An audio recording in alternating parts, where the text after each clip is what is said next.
Knock, knock. Who's there? Chicken. Chicken who? Buck, buck. That's rubbish. Knock, knock. Who's that? 85. 85 who? Doctor!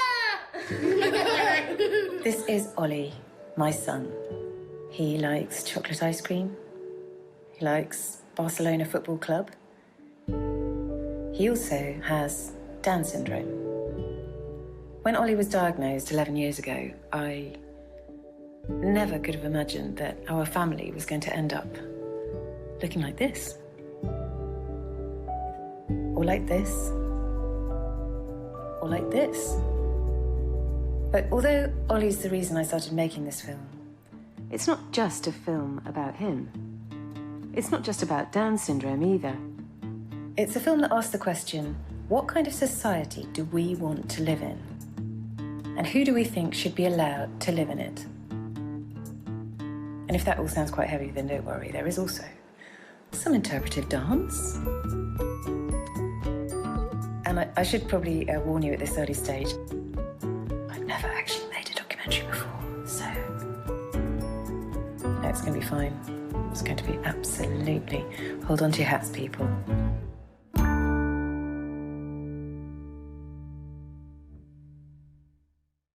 Happy birthday! Oh, Ollie! Happy birthday!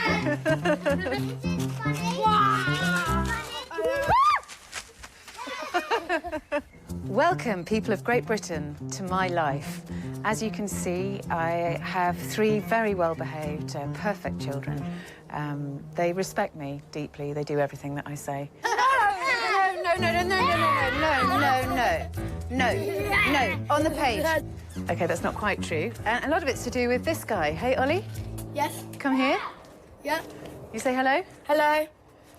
Nice to meet you. Shake hands. No, Ollie. Ollie. Yeah, I'm not going to lie to you. Living with Ollie does present some challenges. But, you know, I go to work, I go to a sitcom, and I'm surrounded by mayhem. So I'm kind of used to it. Pose time. Oh! Oh! No! Oh! Tom! No! Oh! Oh! Amazingly, I'm not the only one who thinks this isn't a disaster. A majority of people with a Down syndrome family member are really happy with their lot. I was expecting tragedy, but I got comedy. And that, my friends, is where our story begins. Hey, guys! OK, to be more precise, it's here where our story actually begins. Every year, around 500,000 pregnant women come to a place like this to see their baby for the first time. Is the heart beating there? The body? You can see the hands. I've come to King's College Hospital in London to meet some women who are having their 12-week scan. So how are you feeling now? I'm excited. Yeah. Seems more real now. Today's the day when mothers find out when their babies are due and whether they're growing normally. Hi. It's also the day when doctors first test your baby for Down syndrome. How old are you now? I'm 40. You're given a probability that's calculated by measuring the baby and the hormone levels in your blood. It's a bit like gambling odds, and getting bad odds is seen as devastating news. The white line shows that as a woman gets older, her chances go up. Because you're now 40, when you came in the room, your risk was up there. From the measurements that you have taken, your risk has gone down from 1 in 69 to 1 in 301. Okay. This is so far. The odds went down, didn't they? Yeah, they did, yeah. I'm a geriatric mum, as they call it, so I want to be sure. Yeah. I want to have all bases covered. I will leave you. Thank you. Thank you very much. Very nice meeting you. Thank you. Okay. In the last 10 years, the number of people terminating for Down syndrome has gone up by 40%. Now, 9 out of 10 British women terminate when they receive a positive diagnosis. Of course, I have a biased opinion because I have a child with Down syndrome who I love more than life. But my big question at the beginning of this is, what's so very dreadful to the world about Down syndrome? So I was going to ask Professor Nicolaides about that. Professor Nicolaides is a fetal medicine expert and has been developing more effective screening tests for the last 25 years. Would you mind telling us more about why Down syndrome has been focused on? From my point of view, the essence is that there is a demand, and we believe that the main objective is to provide women with information. I have learned over the years that for some people, having a baby with Downs is an intolerable event. All I want to make this programme for is to say, you know, it's really not a catastrophe. Why is everybody behaving like it's a catastrophe? Whether they have the wrong perceptions of what the condition is, or the system has not emphasized to them the goodness that can come from having a baby with Downs, I do not know. But it is a fact. It is associated with mental disability. And, importantly, they live for very many years. So if we think of it as a burden to the family or to the society, it is a burden that is going to last for a long time.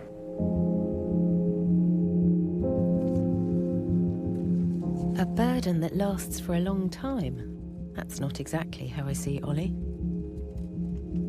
But legally, you can terminate a Down's pregnancy right up to birth, as Down syndrome is classed as a severe disability. And if you look at the leaflets the NHS hand out to mothers when they get the diagnosis, it does sound severe. I mean, you know, complications, heart problems, gut problems, hearing problems, vision problems, thyroid problems, dementia. I think that just makes you frightened. A medical description will only list all the possible things that could go wrong. And it's not then compared with the list of all the possible things that could go wrong with a typical person. I mean, how would you describe yourself? Are you a chromosomally typical? Are you neurotypical? I'm a neurotypical person with 46 chromosomes who had childhood asthma and who has a family history of glaucoma. Does that describe me? To me, Down syndrome is much more than a list of possible health problems. But that's because I know Ollie. But what actually happens inside his cells that makes him different? In every cell, there are meant to be 23 pairs of chromosomes. But somebody who has Down syndrome has an extra copy of chromosome 21. Chromosomes contain information that makes us who we are. So if you have an extra one, it means you develop differently. There are some common features like being a bit smaller than average, having a smaller mouth so your tongue may stick out, almond-shaped eyes, and some level of learning disability. But not everyone looks the same or is affected in the same way. Just like all of us, there's an endless variety. Well, not endless. There are now only 40,000 people with Down syndrome in the UK. But not everyone chooses to screen. And I'm about to meet a mum who's consciously opted out of the system. So, do I talk to you and say, here we are at the house? Yes. Or is that like through the keyhole? That's a bit like through the keyhole. We're just going to go off, like, Own Trail. Own Trail, OK.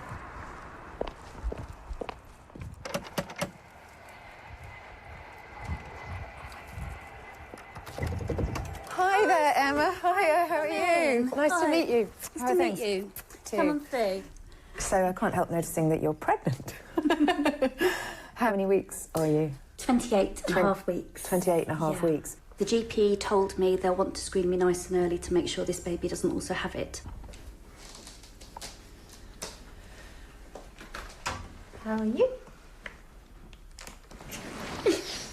It's different for everybody. For me, I don't feel like the screening would really tell me that much. I have experience of having a child with Down syndrome, So I did ask right at the beginning for my midwife to put on my medical records that I've declined screening and I don't want it to be discussed again.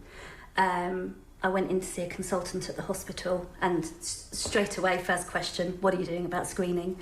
So I said, well, actually, I've asked for it to be put on my notes that I don't want to discuss it anymore. And she said, yes, I did see that, but I wanted to talk to you about it anyway.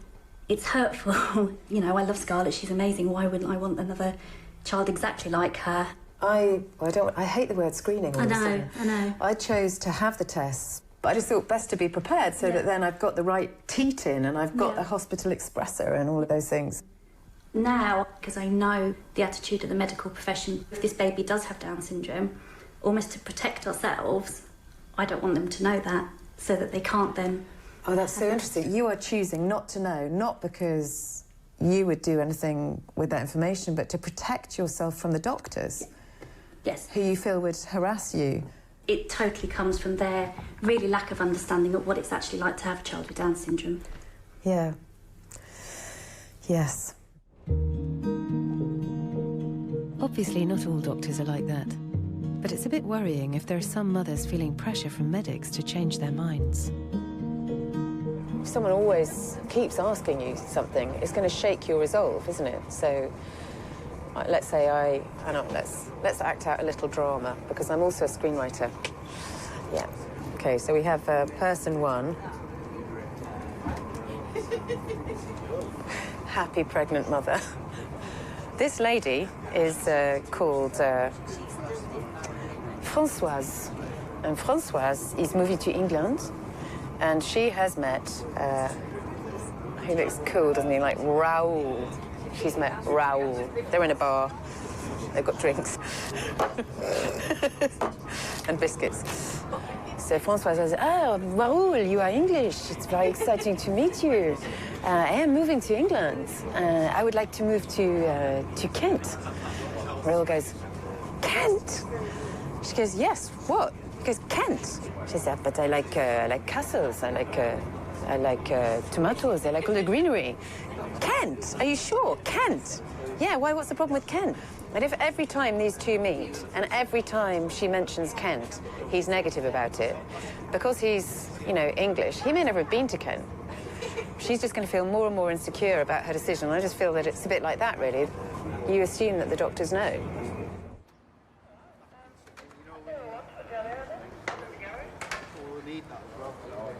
The grand irony, of course, is that all this focus on screening is happening when people with Down syndrome are achieving more than ever before.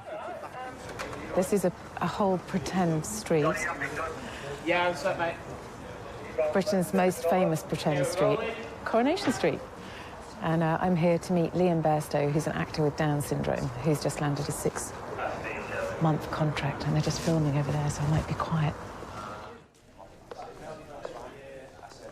Okay, here we go then, guys. Stand by, please. And action. You're right. She's lost her mind. She's fallen for a Scotsman and she's heading for the Highlands. I'll buy you a drink. Make it a large one. Let's get drunk. No need for that. And we cut there. That's great. Well done, you chaps. Cheers, Liam. Good luck. Thank you very much, mate. See you soon. Thank you. Cheers. Your family must be very proud. Every time I watch Coronation Street with my mum, she can't stop crying. It's like every single time I'm on TV, she embarrasses me, like saying, oh, look at my baby son. I'm like, Mum, will you pack it in? Do you feel that people see your Down syndrome first, or they see you as an actor first? They see me as an actor. And how's it going? Really well. Fantastic. Do you love it? I love it here. Part of my dream is getting like an award. Yeah. And probably get a girlfriend out of it and all. Which would be decent enough. That's all I want, really. An award and a girlfriend. Yeah. That's all I want, really.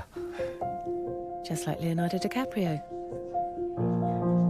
The opportunities that Liam now has are no accident. They've been hard won. People with Down syndrome weren't even allowed to go to school until 1970, and not allowed in mainstream school until 1981. Today, Ollie and I are meeting one of the people who helped pave the way for this to happen. We're going to meet Sue Buckley, who is... her name may not mean anything to you, but she is actually a giant in the field of Down syndrome, not just in the UK, but globally. She's done so much to change the lives of people with Down syndrome. And Ollie's not that excited currently because it's about 5 in the morning. But, well, you know, for me it's a big day. Professor Sue Buckley has been pioneering teaching methods for children with Down syndrome since the 70s. Mum's a fun treat. It's a fun treat, is it? Her research has led to a UK-wide network of speech and language classes being set up. Classes like the one Ollie and I are going to today. Hi there. Hello, Ollie. Nice to meet you. And lovely to meet you too. My name's Sue. Hello, Sue. So I've got one for you, one for you, one for you. Would you like one? Yes. Oh, there you go. What we've learned is it's a profile of strengths and weaknesses. The simple message is learning from listening is difficult. We have strengths as visual learners.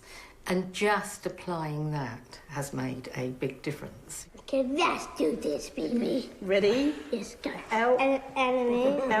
Alma was little at orange, at red, at pink, at purple, at blue, at green, at... According to Sue, nowadays some 80%, that's 4/5 of people with Down syndrome, could learn to read if taught in the right way. And so with the right support, the majority can go through mainstream schools, get work, and live independent, ordinary lives. So, I mean, that leads us on to the question of screening. Do you have any view on the national screening programme? We don't believe that a diagnosis of Down syndrome should be a reason for termination. Nobody's discussed it with adults with Down syndrome, many of whom can now read, understand the issues and realise that as a group, there's a large proportion, particularly the medical community, who think their lives aren't worth living. But there was never and has never been a public ethical debate. Because I think there definitely ought to be a debate. I'm amazed to hear that 30 years ago the government just decided to introduce screening for Down syndrome with no public discussion. It was the very same time that Sue's research was making inclusion possible. Morning. How are you? Good. Nice to see you. Since then, it's become commonplace for people with Down syndrome to go to mainstream school. But the science of screening has also been developing. And some are saying it's at the point of threatening the very existence of the Down syndrome community. So what's about to happen with screening? Goodness me, I'm so glad you asked, Claire. Well, at the moment, if you're an average UK mother, let's say you're 30, your baby grows, it becomes a raspberry, and then it becomes a grape. Now, at about between 11 and 13 weeks, you go for your scan and you have some blood tests. Now, you're going to recognise this procedure from earlier in the programme. This is a pretty good screen. It catches 85% of all of babies with Down syndrome. But as you can see, the odd Brussels sprout with Down syndrome can get through. The only way of knowing for sure whether or not your baby has Down syndrome is to have an invasive diagnostic test, which would happen somewhere between pear and grapefruit. And so here's one I prepared earlier. Amniocentesis is when your doctor would collect some of the fluid around the baby in the, what you'll recognise easily as the amniotic sac. Obviously, there is always the fear that that little pear in there will be harmed. But now, there has been an amazing scientific breakthrough. This sieve represents non-invasive prenatal testing. It can tell whether your baby has Down syndrome with 99% accuracy as early as here. So, what this is going to mean is that more and more women are going to know that their baby they're carrying has Down syndrome in pregnancy. And if we remember that most women who know for sure terminate, presumably this is going to mean far fewer babies with Down syndrome being born. In the UK, this new non-invasive test is being developed by Lynn Chitty at Great Ormond Street. She's Britain's only Professor of Genetics and Fetal Medicine. I need to hear her take on the possible consequences of this new test. My lines, I'm learning my lines. How has this new screening test come about and why? Do better than that. How has this new screening test come about and why? No, that's too much. How has this new screening test come about and why? That's better. The statistics for termination rates are complicated and disputed by both sides of the debate. But since the new test has been available in the private sector, the Department of Health has reported that termination rates for Down syndrome have gone up by almost a quarter. Professor Chitty is proposing that this new test be rolled out on the NHS. She's done a study and presented her research to the National Screening Committee, who will announce their decision in the next few days. Hello there. Okay. I'm Sally. And I'm interested. Hello, very nice to meet you. This is the HiSeq. Oh, right. So this is the machine which sequences the DNA. We have developed this test ourselves, so this is not one of the commercial companies doing it. We did that as part of the study to show that it could be done in an NHS laboratory, that it didn't have to be sent to America or wherever to be tested. And the accuracy at the moment is, what is it, 97, 98, 99? What's the accuracy? It's about 99. It will detect about 99% of all cases. From the outside, to me, it seems like there's no distinction being made between Down syndrome and a disease. Whereas to me, Down syndrome is a type of person. So you wouldn't screen out, I don't know. Can I just stop you there? Yes. Because you've just used the word screen out. I do not think that we are screening out. On the contrary, I really do not think we're going to be screening out Down syndrome. And I find it quite distressing. I mean, I had a journalist phone me up and said, you're going to annihilate Downs. Well, I don't think that's going to happen. So, well, explain to me why that isn't going to happen then, because the figures say the opposite, don't they, at the moment? So it seems that there's... Well, you see, the trouble is everybody's looking at hypothetical scenarios. Right. They're looking at what-if situations. So one of the reasons why we did our study was because we needed to stop the what-ifs and actually look at what does happen in practice when you give women the option. So we found there was a lot of women who are actually using the NIPT test to find out whether the baby's got Down syndrome, inform themselves and carry on with the pregnancy. If you look at our statistics, small numbers, it will not significantly change the live birth rate. So I don't think you can say that at the moment. I think you have to wait and see what happens. It's quite a high cost. It's not a high cost at all. We showed very clearly that you can implement this. Sorry, I wasn't meaning the financial cost. Okay. I mean, this is an experiment that may result in people choosing not to terminate and just choosing to know, or it may result in a catastrophic result on the Down syndrome population. Well, the pilot study would suggest that it's not going to result in the latter. I mean, I think, so you have, how old is your son? 11. So he's 11. How do you feel about, is he, later on in life when because he's likely to outlive you, so what does that prospect hold for you? Well, I feel that, I just feel that the answer to that is not termination. You know, the answer to that is, if we have a society that is unable to care for people, then the problem is not the person. She was at enormous pains to say that screening wasn't a screening out thing. Oh dear, but it's still really sad, isn't it? It's just, it's just horrible. The reality that we live in a world where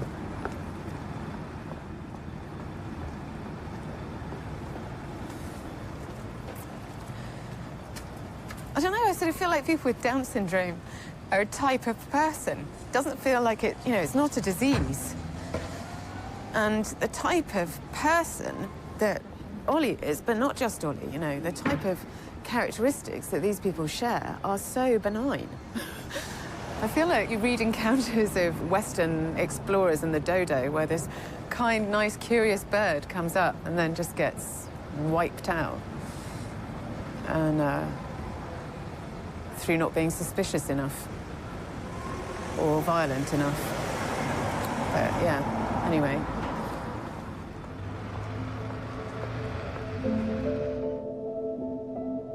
I don't feel particularly reassured about NIPT. I'm worried we might be gambling with society's diversity. So what happens when almost everyone screens? Well, wouldn't you know, there's a place that can tell us. What do we know? The thinking shot. What do we know about Iceland? Well, we know that it has lots of mountains and some ice. But it also has lots of hot stuff, by which I mean lava. It's a land of contradictions. Here they provide some of the best care and opportunities for disabled people in the world. But over the last 5 years, 100% of people have chosen to terminate for Down syndrome. 100%. That's like everyone. If this is the direction that the UK is heading, then I wonder what it must be like to have 3 copies of chromosome 21 and live here. Hello, my name is Halldóra. I read an article in the newspaper the other day. There was this woman who wrote people with Down syndrome should not exist. Who is perfect? Who can decide that we who have Down syndrome are worth less?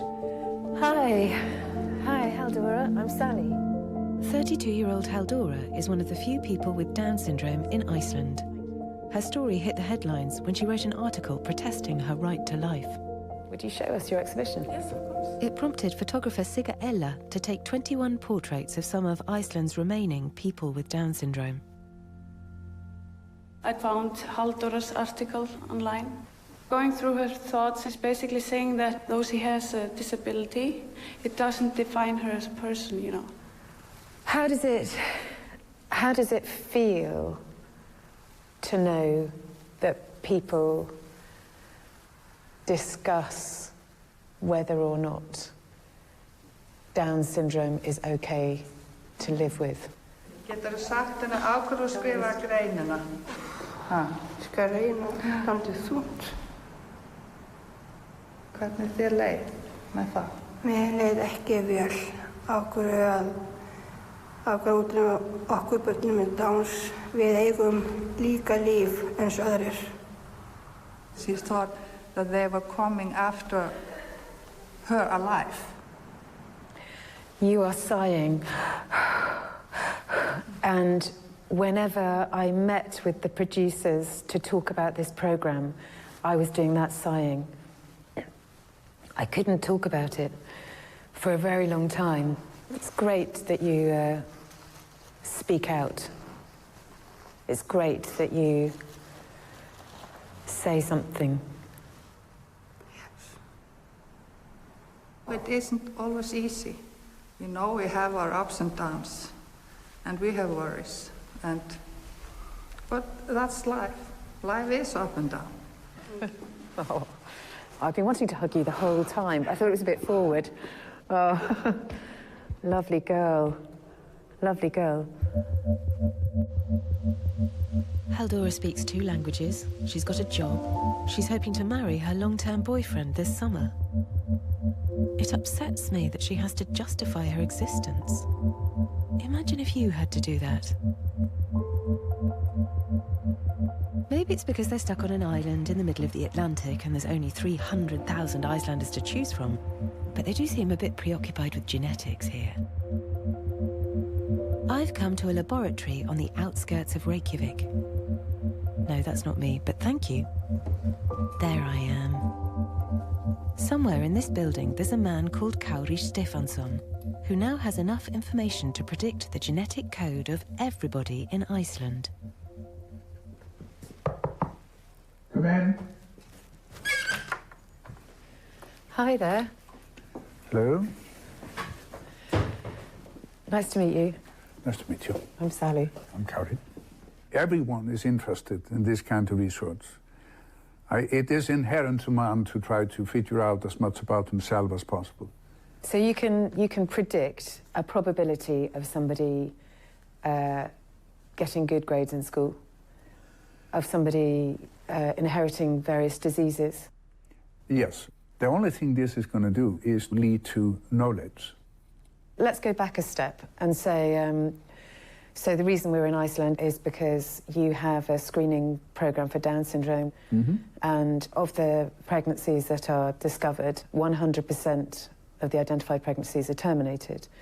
And in some people's eyes, that's successful. And I'm not entirely sure that it is successful. The statistics is earth-shattering, basically. I think it is. I think it is in many ways not particularly thoughtful. I'll tell you that the guy who manages this building, our janitor, Kitty, who is an absolutely wonderful person, he has a son who has Down syndrome, and there is hardly anything more beautiful than seeing the two of them together, because there is so strong bond and so much love, and somehow in our culture it has become accepted to abort Down syndrome fetuses, which I think is pretty merciless in many ways. I'm not entirely sure it's correct. Or the only correct thing about it is that I believe the woman should be the individual to decide whether she wants to terminate pregnancy or not. You agree with that? I agree with that. I love that you think that.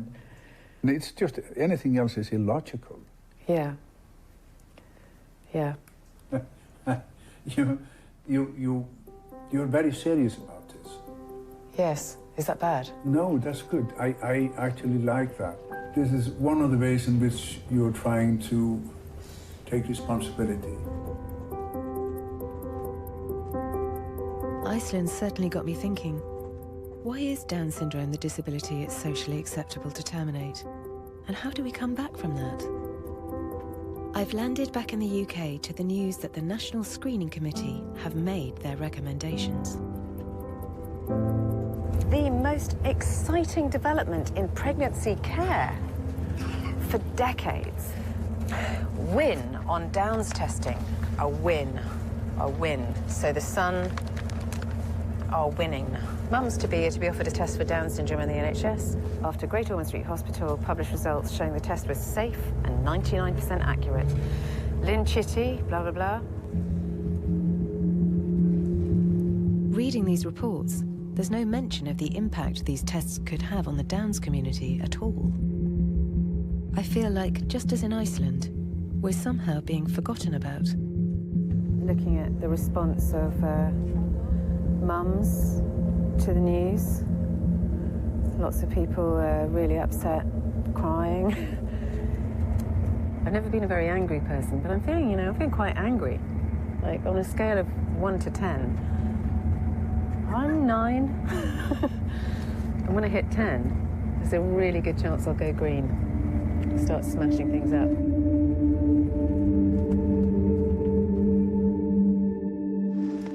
The new non-invasive prenatal test was announced to be rolled out last week, lauded by clumsy media as a great step towards eradicating this debilitating condition. We must attend, more importantly than ever, to our use of language. With the decision on NIPT made, I've come to hear a woman who's been invited to talk to the NHS directly. Hi, Hayley. Nice to meet you. Hi, Natty. Hayley Goleniowska has heard hundreds of stories about how Down's diagnoses are delivered through her blog called Down's Side Up. She started writing it to share her positive experiences of living with her daughter Natty. Post it. That's so hilarious. Thank you. We didn't have an antenatal diagnosis, but I know how fearful I was of Down syndrome when I was pregnant, and if I had trusted the medical professionals, I really don't know what I would have done. I don't know if I'd be sitting here today. Your words count, and the thoughts and beliefs behind them count too. As NIPT means that more women will receive a Down's diagnosis, Hayley feels there's now a pressing need for that news to be better delivered. The following are direct quotes to other families, not to us. I can book you in for a termination in the morning. I can't treat you if you continue with this pregnancy. She's really cute, but you don't want another one like that, do you? Our youngest daughter, Natalia, was born on our bathroom floor. What followed is etched in my heart and frozen in time forever. The look of panic on the midwife's face. My brain dared not formulate a question because I was terrified of hearing what I thought was my worst nightmare. What I had been conditioned to fear.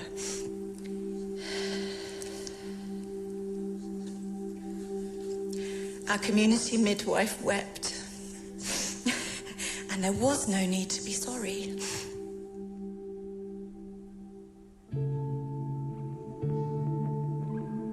Natty was not a risk. She's not like a fire or a flood. She certainly was not a page in a medical journal. How I wish I could go back and relive that day, knowing what I now know.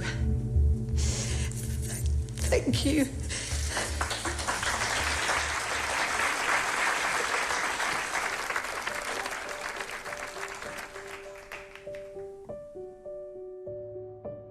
Well, that certainly had an impact. Hayley had the entire room of midwives and nurses in tears. And me. It took me back to when Ollie was born. My nurse cried too.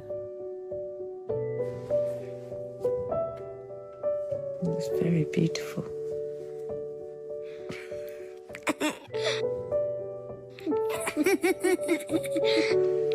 It wasn't until 10 days after Ollie was born that we got our diagnosis. Ollie?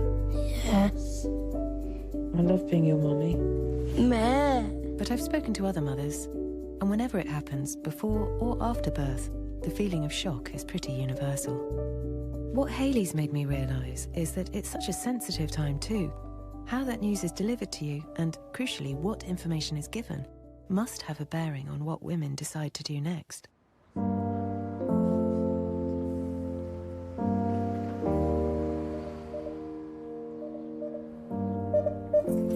Antenatal results and choices. Can I help you? Jane Fisher runs the only counselling charity the NHS currently point pregnant women towards when they get a Down's diagnosis. They're likely to be fielding more and more calls as the new test is rolled out. How educated are your helpline counsellors about Down syndrome? I wouldn't pretend for a moment. We've got a small helpline team of 4 of us, and I wouldn't ever pretend, and we wouldn't pretend, that we are absolutely up to date with what living with Down syndrome means in all its aspects. So let's say to you, I'm worried about how the learning disability is going to affect this baby. What do you then say to me?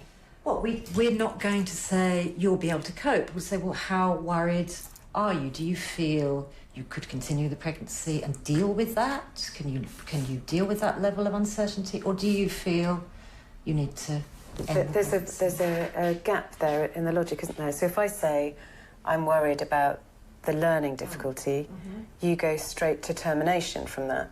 Whereas I'm saying I'm worried about the learning difficulty. Okay, you're putting your cards on the table, Sally, which is absolutely right, in that we appreciate that people who have children with disabilities or are advocates for people with disabilities really struggle with prenatal diagnosis and decisions to terminate. In Iceland, there's now 100% termination.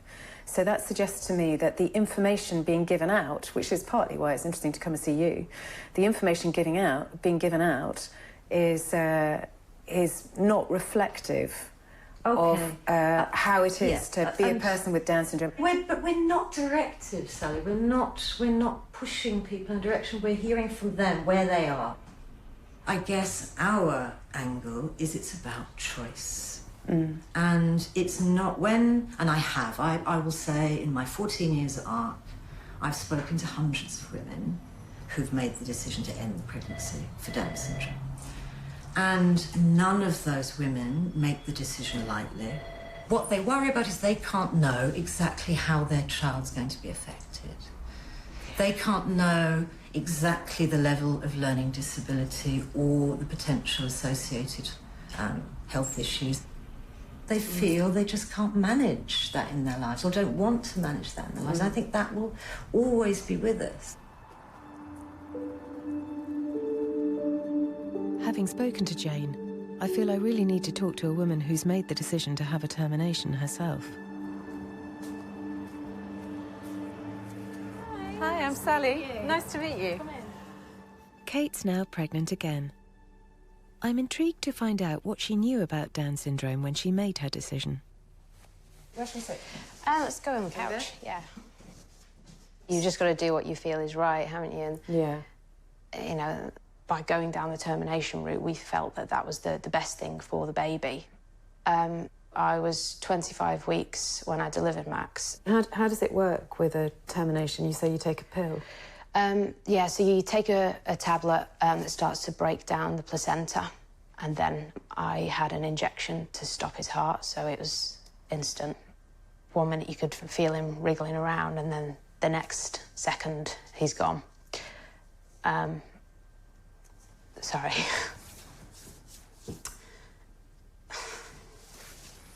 Got me too. Got me too. It's not an easy subject to discuss, goodness me. You're incredibly brave to discuss it. Do you feel that you had an informed choice about this? You had as much information as you needed? Yeah, rather than the clinical research and a doctor saying this is what it'll look like. What I was more interested in was family stories, so we looked at clips on YouTube and read news articles and things like that. There were blogs by mums and stuff. So you kind of see some of the difficulties that people are going through. There was one woman that her 5-year-old's still not walking, and he's, you know, very heavy, and she's having to deal with him having fits everywhere, you know. If my child was affected as much as he was, you know, I would feel really guilty about that, having been given the choice. There were only a very few kind of stories at that level. There's loads of positive stuff out there, and it was the positive stuff that kind of really threw me.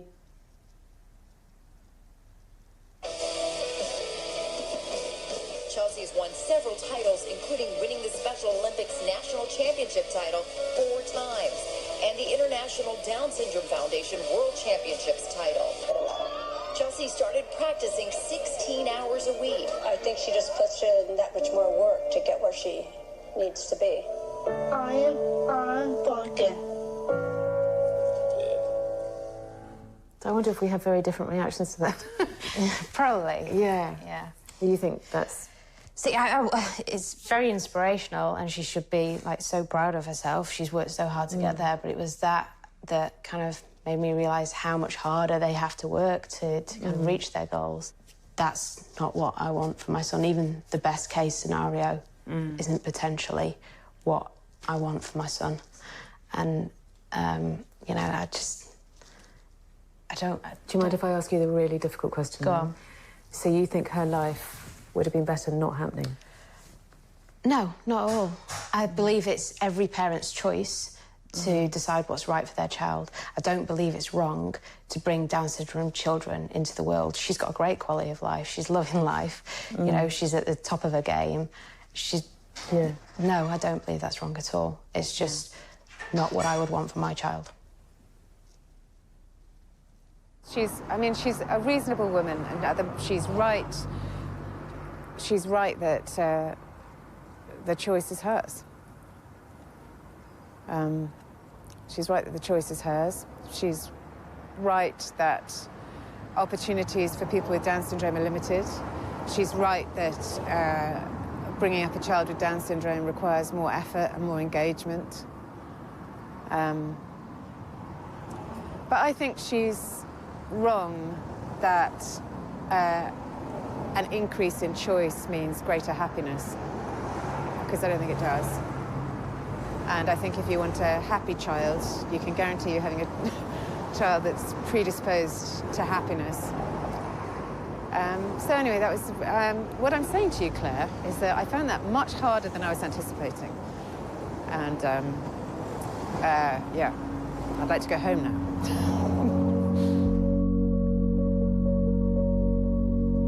Kate didn't want a child like mine. That was difficult for me to hear. The thing I seem to be coming up against is this idea of choice.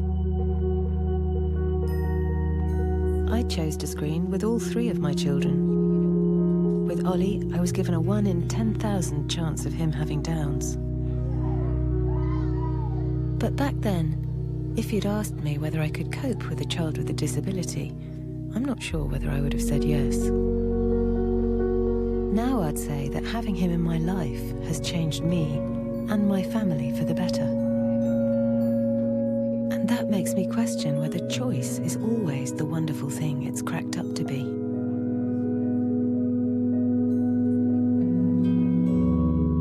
It leaves me wondering, where are all these individual choices going to take us? What kind of world will Ollie be living in when he's my age?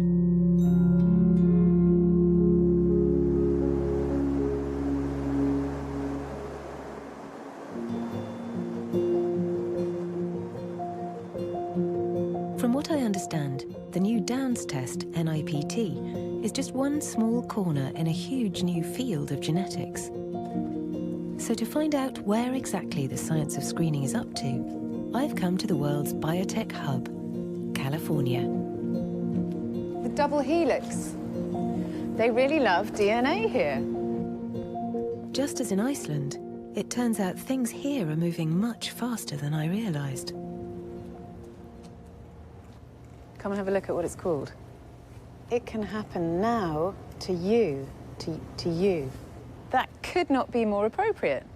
Because here, in what I thought was the future, but is apparently the present, we can screen for tons of other things already. So what's happening to the Down syndrome community could happen to you if you have a history of Alzheimer's in your family, if you have a history of depression in your family, if you have a history of obesity or diabetes in your family. It won't be long before we'll be able to prenatally screen out people like you. And me. Both of us. I'm going to meet a scientist called Razib Khan. He's the first person in the world to sequence an unborn child's DNA. Yep. Smooth operator. Don't worry, it was his son's. Hey there, Razib. How are you doing? I'm Sally. Nice to meet you. Nice to meet you too. With his unborn child's complete genetic code to hand, Razib was able to screen not only for Down syndrome, but for anything he liked. Yeah, it was like controversial. Tell me what happened. Did you get hauled in? No, but there was like a big controversy, like in the media, the university, and a lot of people. I mean, I'll give you like. But you must have known that was going to happen, right? No, we weren't totally sure. I mean, you have to understand. I know for a fact that within 10 years, most people are going to be doing this. So it might be scary right now, but this is just the future. I just brought it forward into your face a little. I mean, this is like a really extreme version of not being able to wait till Christmas, right? Yes, and speak of the devil. Hello. Hello. Wow, how nice to meet you. Yeah. He's absolutely gorgeous. Congratulations, you're gorgeous. It's in the genetics. So what kind of child were you hoping for? What was the your one I got. But what was your win child? What was your... Healthy. Healthy? Yeah. How low down the scale do we go before it becomes I mean, if they had like a mental or developmental disabilities that was severe. I mean, what this about is schizophrenia, something like that, or autism. I mean, it depends on the severity of these issues. You can't tell that. Not right now. Let's say you had discovered Huntington's. Yeah. Presumably, you had this information early. Like, we would terminate it. So I mean, I don't know if they told you, I'm a parent of a child with Down syndrome. Yeah. Down syndrome is presented as the very worst case scenario. Okay. My lived experience bears no relation to that. Okay. So the whole basis of this discussion is a bit dodgy. Yeah, but that's your opinion. So other people can have different opinions. People can make their own choices. No one, hopefully, is being forced into making any decision they don't want, right? I mean, do you think that we're going to look at people eliminating ending pregnancies? Some people will do that. Some of it, obviously, it seems pernicious to me, but that's just my opinion as well. Science has no morality, right? Science just tells you. You can do what you want with the science. Razib analysed his son's genome using his laptop at home 2 years ago. He had to leave it processing the data for 2 weeks solid. But even since then, DNA sequencing has become far more accessible. In America, there are already companies who will do it for you for under $1,000. The scientist, arguably at the forefront of this revolution, is George Church. He pioneered the method used to sequence the first human genome, and over his 40-year career has become known as the godfather of genetics. I might leave my toy microscope I bought for my child in the car, because that might look like I'm not a serious person. I've come to Harvard Medical School in Boston to meet him. Maybe he can tell me whether science does, or should have, any morality. You know, we're making this film about Down syndrome and the prenatal screening program.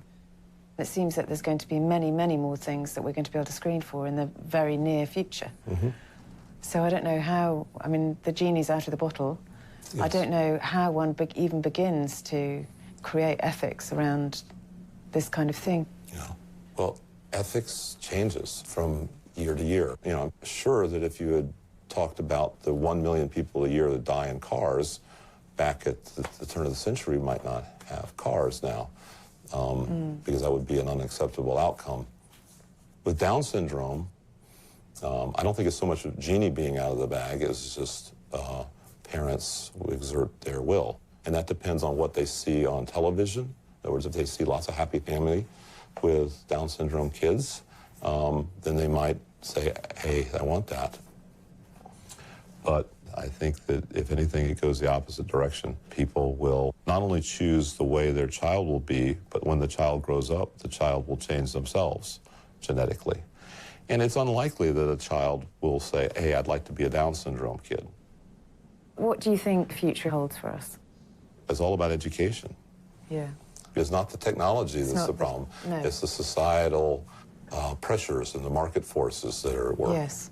If you want to instill certain values, spread the word that these are actually valuable members of society, valuable in a very broad sense. I'm here today not only to make a case for Down syndrome, but to spread the idea that all lives matter. Actually, I've made contact with a person who's already been telling the world just how valuable life with Down syndrome is.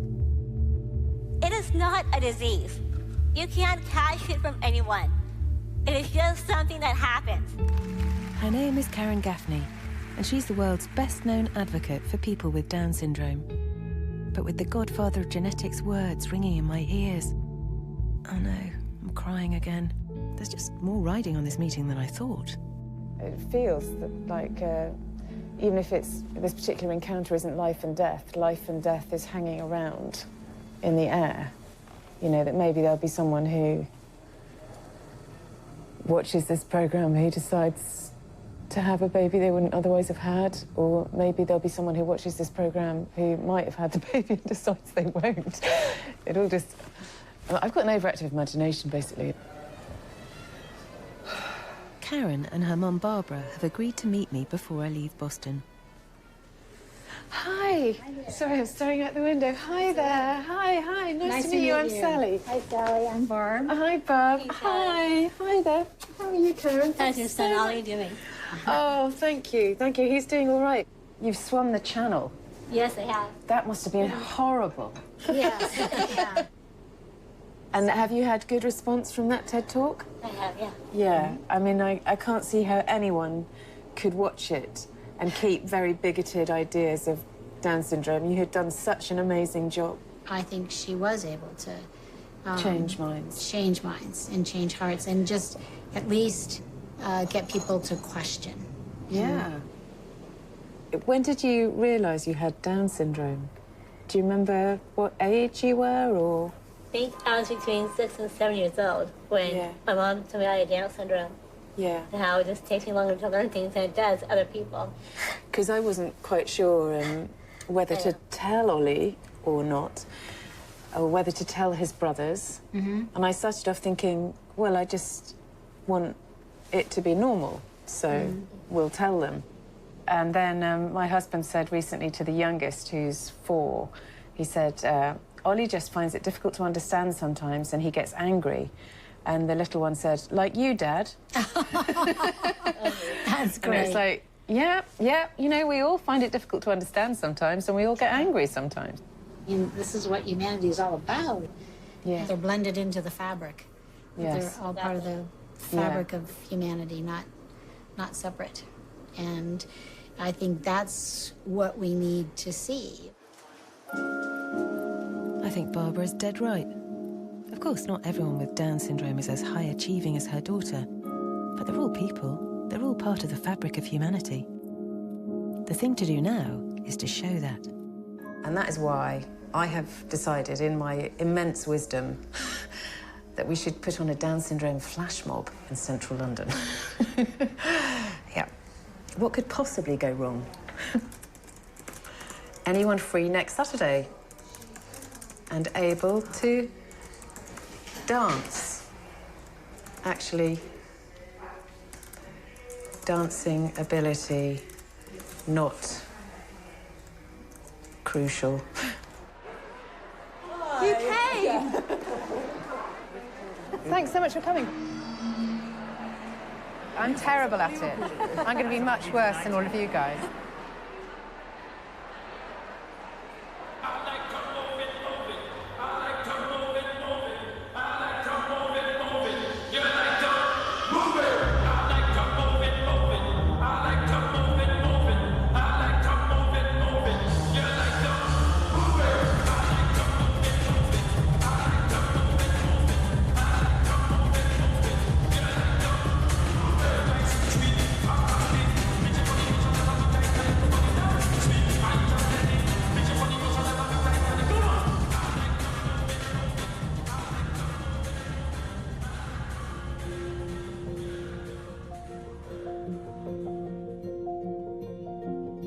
So there we go.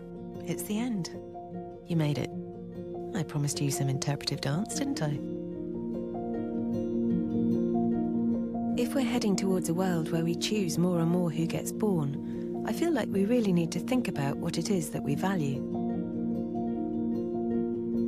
And as our powers of choice get greater and greater, who are those people that society might leave behind? There's great value in things not being perfect. There's a crack in everything, that's how the light gets in. And the imperfections are where humanity is most visible.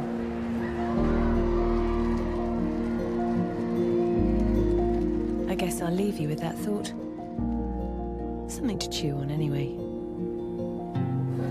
I love you, Mom. I love you too.